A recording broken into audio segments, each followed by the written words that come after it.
Good evening, gang. David Gupple, Thinker Farmer here. This is going to be a rather unusual video for several reasons. Number one, I'm sitting on the floor in my kind of dining kitchen office area, and also because I'm going to discuss something technical today, and normally I would do this in the field, and so I'm going to try to explain first of all why we're doing this.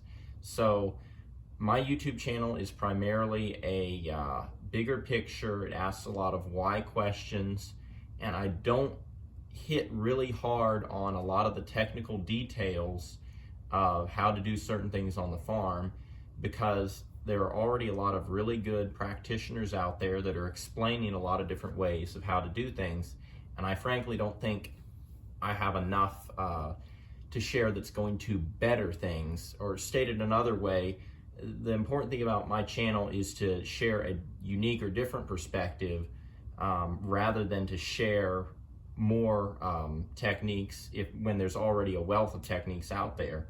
So anyway, but the reason in this video we're going to talk about a few pretty simple fencing mechanics that I learned at Greg Judy's, and the reason for this video is somebody commented on one of my YouTube channels. I believe the gentleman's name was Ted, and his question was, can you run multiple strands of polywire on a single reel?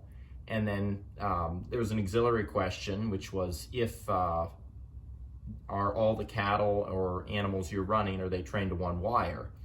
And the second question is yes, and the training process, you generally have to start, if your cows are not trained, with 3 or 4 wires and break it down. So essentially this video is kind of a response to Ted's comment. I want everybody on the YouTube channel to know I'm trying to listen. If there's something specific, whatever it is that I need to cover on the channel, just fire me a comment or a text, and I'm going to work on listening. So to Ted's original question, can you run multiple wires on just one reel? Absolutely, yes. There are advantages and disadvantages. It's going to depend on what you're trying to do. But I'm going to just go into that brief how-to, and since we're doing that, I'm going to go ahead and just cover some basics, polywire basics. So the reason I'm indoors instead of outdoors is today it's a really cold, damp day. And it's windy, so if I was out there trying to do this video, you wouldn't be able to hear me, and it would also be difficult unless I had somebody holding the camera for you to actually see what I'm doing in the field here. And there's another reason on top of that, and that's that when you're learning a lot of things in the field, you can actually learn them better in the comfort of your home. For me, I'm going to show you the knot Greg Judy taught me for putting on handles, and some other things Isaac Tappenden taught me, and I learned all of them actually best in my bedroom at night or in the evenings. After Greg would show me something, I would file it away in my mind and I would practice it. I'm partially embarrassed, but I'm not, to say I probably practiced some things 100 times or more. Maybe I'm not going to say 1,000. I mean, it might have been that many, but just in my bedroom to get better at them. And what I want to impress here is, if you're not good at something, practice doesn't end when you come home. You can work on things at home, and I'm going to be using nylon rope. It's something I always have with me in my pocket as well, and it's actually easier to learn how to work with polywire using nylon rope, because nylon rope is a lot more flexible and easy to work with, and so it's making everything easier to work with and simpler. So and there's one other reason I do think that doing this indoors, and that's that when I'm in the field at certain times, I'm very time conscious. I'm doing work for Alan, and I'm going to share some YouTube videos so that I'm showcasing cattle and doing things for the farm, but I don't want to, even though I could, and I'm on a salary, we have time, I want to be focused on doing the farm work, and so I can't always just do a YouTube video. So anyway, I wanted to explain why I'm doing those things. Hopefully that's food for thought for when you're working and doing things. So first thing we're going to cover is just a simple knot that you would put on a handle, and I'm going to go ahead and just showcase this handle here. It's the Zammer handle. I believe you can get it from Powerflex and several other fencing supply companies. It's a little different than the regular handle that Greg Judy uses, and there's pros and cons to both.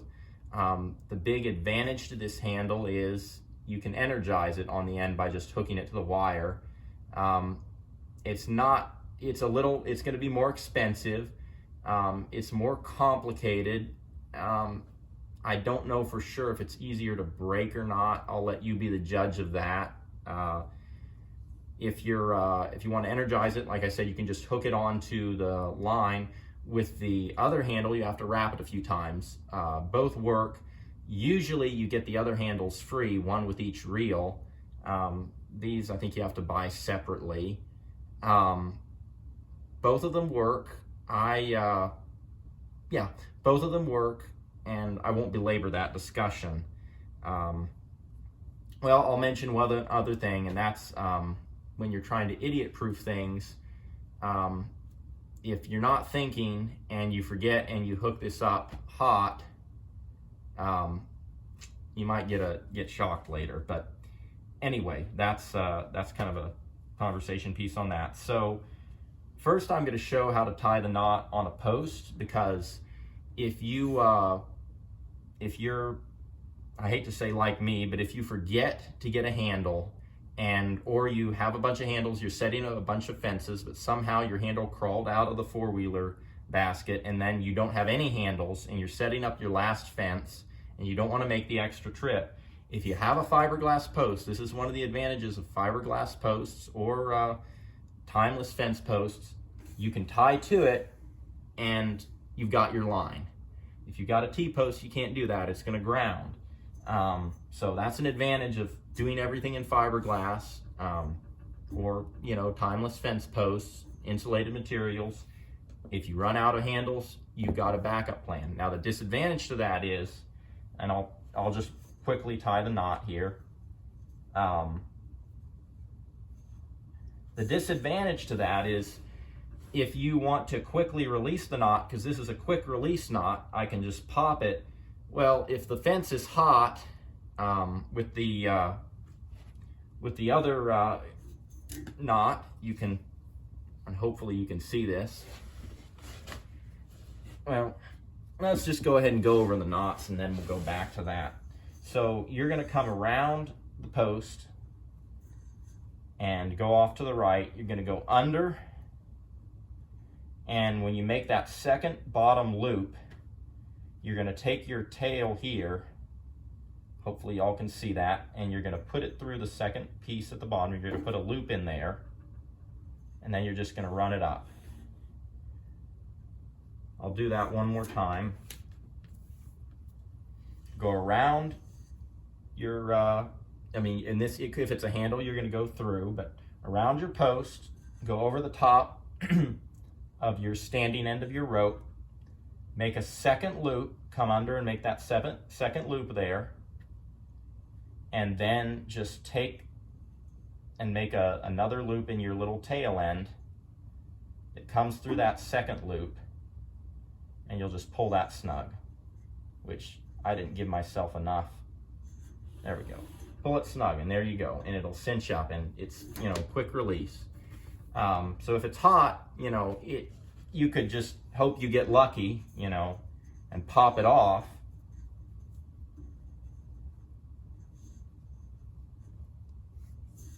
I can just hope that I get lucky and I don't get shocked when I pull it, which is, I don't usually rely on that in the field. That just doesn't work out my way. Or if I put it on a handle, and I'm not going to show it here, it's actually easier to tie to a post than it is a handle, but it's the exact same knot you saw on that post. You just make that in that second loop, you pull your loop through. There you go. So if you're Hopefully you can see this in the video, but you just put your foot on that tail end and pull it loose and your handle's off, and then you go on about your merry way. Now, if you wanted to, back to Ted's question when he asked the comment, can I use one reel to make a multi-strand fence? How you're going to do that, there's actually a couple different ways, but tie onto your end, and if you wanted to, you could start it. I mean, usually you'd actually probably start on your bottom strand with your end of your wire. Make your knot. Go over here, and if you're hooking onto a fence or you've got a handle, you actually don't even need to tie a knot. You can just go, you can take a loop, go through your handle, come around it and pull back. I don't know if y'all can see that. And you don't even have to tie a loop. You just go around it. Anyway, to me, it's, you know, it's simple and easy now. Anybody that's visually minded, that's simple. You can see that. Other people, it might be harder. I don't know. You can do that and then hook your handle on this end. Or if you prefer, you know, and you could get it tighter, of course. Or if you prefer another option,